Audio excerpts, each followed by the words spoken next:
Okay, today I'm going to show you how to change the power supply unit on the Blue Hardware Blue chassis. First things first, let's get the cover off.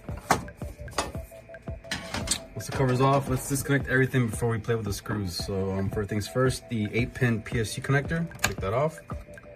The 24-pin motherboard connector, take that off. And if you have any PCIe devices, you obviously take the 6-pin off. So now that we have everything disconnected, let's go ahead and take off the screws. You're gonna see 3 Phillip heads on the front.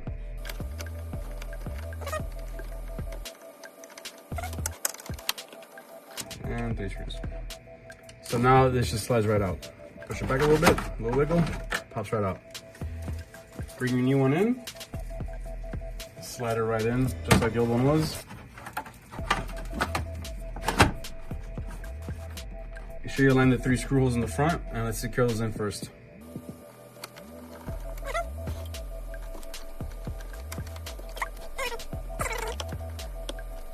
Okay, once that's securely in place, let's start with the 24-pin motherboard connector, the big one here. Make sure the clip aligns with the little notch you have on the plastic housing in the front. You should hear a nice little clip.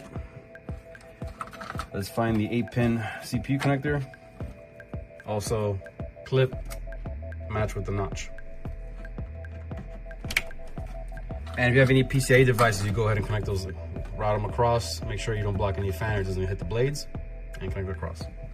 The rest of the cables you're using, make sure you use the zip tie or the little Velcro patches you have around, and make sure it's nice and bundled up. Then you can go ahead and close the cover and continue with the build.